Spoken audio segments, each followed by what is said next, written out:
ಏನಿವತ್ತು ಈ ರಾಜ್ಯದಲ್ಲಿ ನಡೀತಿರುವಂಥ ಒಂದು ದೊಡ್ಡ ಷಡ್ಯಂತ್ರ, ಉದ್ದೇಶಪೂರ್ವಕವಾಗಿ ಆರೋಪ ಇರಲಾರ್ದೆ ಆರೋಪವನ್ನು ಮಾಡ್ತಾ ಇದ್ದಾರೆ. ಯಾವುದೇ ಹುರುಳಿಲ್ಲ ಅದರಲ್ಲಿ.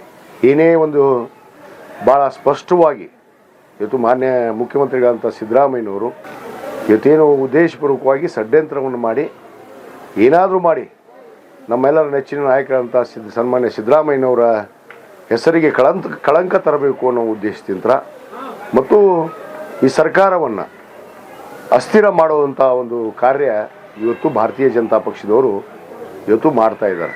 ಅದರಲ್ಲಿ ಸಂವಿಧಾನಾತ್ಮಕವಾದ ಒಂದು ಹುದ್ದೆ ನಮಗೆಲ್ಲ ಘನವತ್ತ ನಮ್ಮ ರಾಜ್ಯಪಾಲರು ಇವತ್ತು ಏನು ಮಾಡ್ತಾ ಇದ್ದಾರೆ, ಇವತ್ತು ಒಬ್ಬ ಘನವತ್ತ ರಾಜ್ಯಪಾಲರಾಗಿ ಇವತ್ತು ಒಬ್ಬ BJPಯ ಏಜೆಂಟರಾಗಿ ಇವತ್ತೇನು ಕೇಂದ್ರ ಸರ್ಕಾರದಲ್ಲಿ ಅಧಿಕಾರವನ್ನು ಮಾಡ್ತಿರುವಂಥ ನರೇಂದ್ರ ಮೋದಿಯವರ ಸರ್ಕಾರ ಮತ್ತು ಅಮಿತ್ ಶಾ ಅವರ ಸರ್ಕಾರ ಇವತ್ತು ಸಹಿಸೋಕ್ಕಾಗ್ತಾ ಇಲ್ಲ ಅವರಿಗೆ.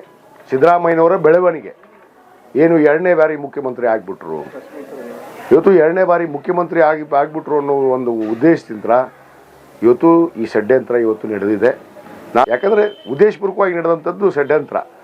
ಆ ಕಾರಣಕ್ಕೆ ತಾಯಿ ಬನಶಂಕರಿಯಲ್ಲಿ ಹೋಗಿ ಅವರ ಪಾದಕ್ಕೆ ಇವರು ಮಾಡ್ತಿರುವಂಥ ಹುನ್ನಾರದ ಬಗ್ಗೆ ಪೂಜೆಯನ್ನು ಸಲ್ಲಿಸಿ ನಮ್ಮ ಸಿದ್ದರಾಮಯ್ಯನವರು ಇನ್ನೂ ಆರೋಗ್ಯ ಭಾಗ್ಯ ಮತ್ತು ಅಧಿಕಾರ ಭಾಗ್ಯವನ್ನು ಮತ್ತು ಅವರು ಮುಖ್ಯಮಂತ್ರಿಯಾಗಿ ಮುಂದುವರಿಬೇಕು ಅನ್ನೋ ಒಂದು ಉದ್ದೇಶದಿಂದ ಇವತ್ತು ನಮ್ಮ ಯುವ ಬಳಗ ಇಳಕಲ್ ನಗರದಿಂದ ಎಲ್ಲರೂ ಕೂಡ್ಕೊಂಡು ಇವತ್ತು ಪಾದಯಾತ್ರೆ ಮುಖಾಂತರ ಇವತ್ತು ಬದಾಮಿಗೆ ಹೊರಟಿದ್ದಾರೆ.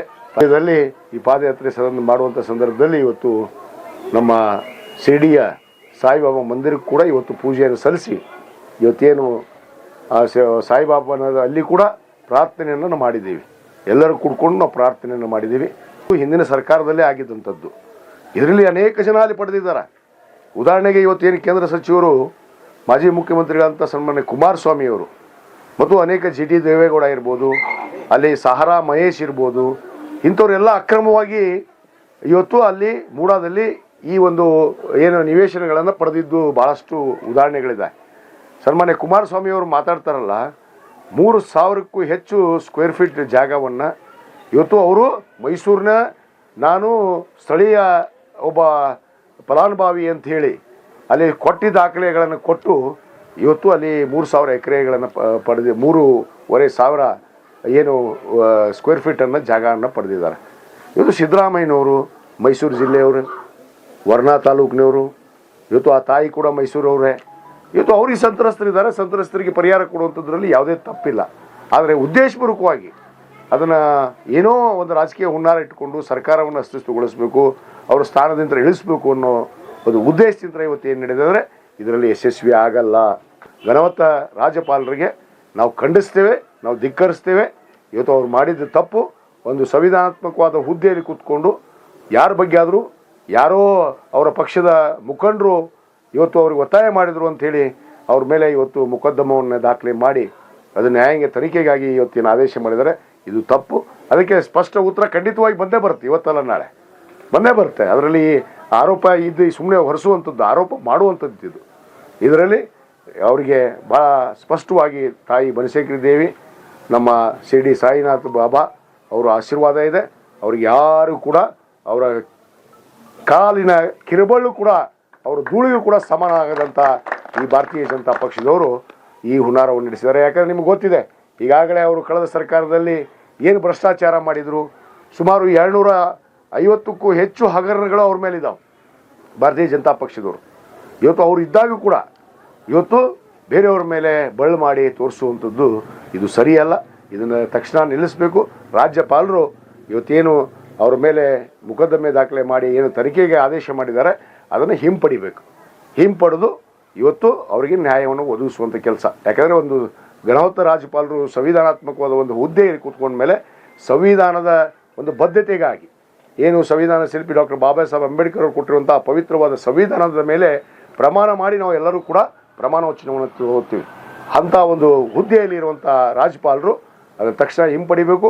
ಆ ಒಂದು ಗೌರವತ್ವಾದ ಘನವತ್ತ ರಾಜ್ಯಪಾಲರು ಆ ಕುರ್ಚಿಗೆ ಇವತ್ತು ತಪ್ಪಾಗಿ ನಡ್ಕೊಂಡು ಇವತ್ತು ಈ ಒಂದು ಬೆಳವಣಿಗೆಗಳಿಗೆ ಇವತ್ತು ಮುಂದೆ ಒಂದು ಅವಕಾಶವನ್ನು ಮಾಡಿಕೊಡಬಾರ್ದು. ಯಾಕಂದರೆ ಇಡೀ ರಾಜ್ಯಾದ್ಯಂತ ಈಗಾಗಲೇ ನಮ್ಮ ಪಕ್ಷದ ಕಾರ್ಯಕರ್ತರು, ಅಭಿಮಾನಿಗಳು ಈಗಾಗಲೇ ನಾವು ಪ್ರತಿಭಟನೆಯನ್ನು ಹಮ್ಮಿಕೊಂಡಿದ್ದೀವಿ. ನಾಳೆ ದಿವಸ ಎಲ್ಲ ಜಿಲ್ಲಾ ಕೇಂದ್ರದ ಮಟ್ಟದಲ್ಲಿ ಮತ್ತು ತಾಲೂಕಾ ಮಟ್ಟದಲ್ಲಿ ಕೂಡ ಈ ಒಂದು ಪ್ರತಿಭಟನೆ ನಡೆಯುತ್ತೆ. ರಾಜ್ಯಪಾಲರು ಅದನ್ನು ಏನು ಮೊಕದ್ದಮೆಯನ್ನು ಹಿಂದೆ ಪಡೆಯುವವರೆಗೂ ಈ ಒಂದು ಹೋರಾಟ ನಿಲ್ಲೋದಿಲ್ಲ. ಮತ್ತು ಹೋರಾಟ ಏನೇ ಆಗಲಿ ಅವರಿಗೆ ನ್ಯಾಯ ಸಿಕ್ಕೇ ಸಿಗುತ್ತಾ. ಅದಕ್ಕೆ ತಾಯಿ ಬನಶಂಕರಿನೇ ಒಂದು ಸಾಕ್ಷಿ, ಸಾಯಿನಾಥ ಬಾಬಾನೇ ಸಾಕ್ಷಿ ಅನ್ನೋ ಮಾತನ್ನು ಈ ಸಂದರ್ಭದಲ್ಲಿ ನಾನು ಹೇಳಿ, ಏನಿವತ್ತು ನಮ್ಮ ಇಳಕಲ್ ನಗರದ ಯುವಕರು ಭಾಳಷ್ಟು ಉತ್ಸಾಹದಿಂದ ಇವತ್ತು ಪಾದಯಾತ್ರೆಯನ್ನು ಇಳಕಲ್ನಿಂದ ಕಾಟಾಪುರ್ ಬದಾಮಿವರೆಗೂ ಪಾದಯಾತ್ರೆಯನ್ನು ಮಾಡ್ತಾಯಿದ್ದಾರೆ. ಅವ್ರಿಗೆಲ್ಲರಿಗೂ ನಾನು ಈ ಸಂದರ್ಭದಲ್ಲಿ ನಾನು ವೈಯಕ್ತಿಕವಾಗಿ ಅವರಿಗೆ ಧನ್ಯವಾದಗಳನ್ನು ಅರ್ಪಿಸ್ತೇನೆ. ಭಾರತೀಯ ಜನತಾ ಪಕ್ಷದವರೇ ಮಾತಾಡ್ತಾ ಇದ್ದಾರೆ. ಇವತ್ತು ನಮ್ಮ ಪಕ್ಷದ ಕೇಂದ್ರ ಸರ್ಕಾರದಲ್ಲಿ ಅಧಿಕಾರ ಇಟ್ಕೊಂಡು ಇವತ್ತು ಕುಮಾರಸ್ವಾಮಿ ಹೇಳ್ದಂಗೆ ಇವತ್ತು ಸರ್ಕಾರ ನಡೀತಾ ಇದೆ, ಇವತ್ತು ರಾಜ್ಯದಲ್ಲಿ ಅವರ ಆಡಳಿತ ನಡೀತಾ ಇದೆ ಅಂಥೇಳಿ ಇವತ್ತು ಆರೋಪ ಮಾಡ್ತಾ ಇದ್ದಾರೆ.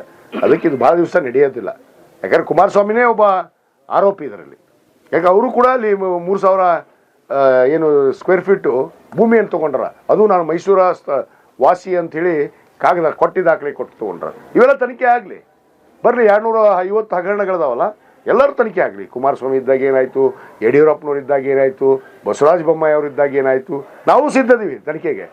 ನಾವೇನು ಹಿಂಜರಿತಾ ಇಲ್ಲ, ತನಿಖೆಗೆ ಎಲ್ಲ ಹಂತಕ್ಕೂ ನಾವು ಸಿದ್ಧದೀವಿ. ನಮ್ಮ ಮುಖ್ಯಮಂತ್ರಿ ಹೆದರುವಂಥ ಮಾತೇ ಇಲ್ಲ. ಅವ್ರು ಏನು ಕೂಡ ಅವ್ರು ಹೇಳಿದ್ನಲ್ಲ, ಅವರು ಕಿರುಬಳ ಧೂಳಿನ ಕೂಡ ಅವ್ರು ಏನು ಮುಟ್ಟಕ್ಕಾಗಲ್ಲ ಅನ್ನೋ ಮಾತನ್ನು ಭಾಳ ಸ್ಪಷ್ಟವಾಗಿ ಹೇಳಕ್ಕೆ ಇಷ್ಟಪಡ್ತೀವಿ. ಕಾಂಗ್ರೆಸ್ ಉಗ್ರವಾದ ಹೋರಾಟವನ್ನು ನಾವು ರಾಜ್ಯಾದ್ಯಂತ ಕೈಗೊಳ್ತೀವಿ ಮತ್ತು ಕಾನೂನಿನ ಹೋರಾಟ ಕೂಡ ನಾವು ಮಾಡಬೇಕಾಗತ್ತೆ ಅನಿವಾರ್ಯವಾಗಿ. ರಾಜ್ಯಾದ್ಯಂತ ಇವತ್ತು ಸಿದ್ದರಾಮಯ್ಯನವರಂದರೆ ಸ್ವಚ್ಛ ಆಡಳಿತವನ್ನು 5 ವರ್ಷ ದೇವರಾಜ ಸರ್ ನಂತರ ಇವತ್ತು ಈ ರಾಜ್ಯದಲ್ಲಿ ಯಾರಾದರೂ ಒಬ್ಬ ಮುಖ್ಯಮಂತ್ರಿ 5 ವರ್ಷ ಕಾಲ ಸ್ವಚ್ಛವಾದ ಆಡಳಿತ, ಒಂದು ಕಪ್ಪು ಚುಕ್ಕೆ ಇಲ್ಲಾರದ ಆಡಳಿತವನ್ನು ಕೊಟ್ಟಂಥ ನಾಯಕ ಇದ್ದರೆ ಅದು ಸನ್ಮಾನ್ಯ ಸಿದ್ದರಾಮಯ್ಯನವರೊಬ್ಬರೇ. ಇದೇ ಯಡಿಯೂರಪ್ಪ 14 ದಿವಸ ಜೈಲಿಗೆ ಹೋಗಿ ಬರಲಿಲ್ಲ. ಇವ್ರ ಮೇಲೆ ಎಷ್ಟು ಆರೋಪಗಳು, ಎಷ್ಟು ಮಂತ್ರಿಗಳು ಜೈಲಿಗೆ ಹೋಗಿ ಬಂದರು. ಜನಾರ್ದನ್ ರೆಡ್ಡಿ ಜೈಲಿಗೆ ಹೋದ, ಇದೇ ಶ್ರೀರಾಮುಲು ಜೈಲಿಗೆ ಹೋದ. ಅನೇಕ ಮಂತ್ರಿಗಳು ಅವರು ಸಚಿವ ಸಂಪುಟದಲ್ಲಿ. ಈಶ್ವರಪ್ಪನವ್ರದ್ದು ಏನಾಯಿತು, ಎಷ್ಟು ಕೊಡಲಿ ನಾವು ಉದಾಹರಣೆ. ಇವರು ಭ್ರಷ್ಟ ಆಡಳಿತರು, ಈ ದೇಶವನ್ನು ಲೂಟಿ ಮಾಡೋಂಥವ್ರು. ನರೇಂದ್ರ ಮೋದಿ ಆಗಿ ಕೇಂದ್ರ ಸರ್ಕಾರದಲ್ಲಿ ಜನರ ಪರವಾಗಿ ಯಾವುದಾದ್ರು ಆಡಳಿತ ಕೊಟ್ರ? ಈ ಸಾರಿ ಲೋಕಸಭಾ ಚುನಾವಣೆಯಲ್ಲಿ ಏನಾಯ್ತು ಅವ್ರ ಫಲಿತಾಂಶ? 400 ಪಾರ್ ಅಂದ್ರೆ ಇವರೇ ಗಡಿ ಪಾರ್ ಆಗಿಬಿಟ್ರು. ಅದಕ್ಕೆ ಗಡಿ ಪಾರ್ ಆಗೋದು ಶೀಘ್ರದಲ್ಲೇ ನರೇಂದ್ರ ಮೋದಿಯವರು ಗಡಿ ಪಾರ್ ಆಗೇ ಆಗ್ತಾರೆ ಈ ದೇಶದಿಂದ. ಅದೇನು ಎರಡನೇ ಮಾತಿಲ್ಲ.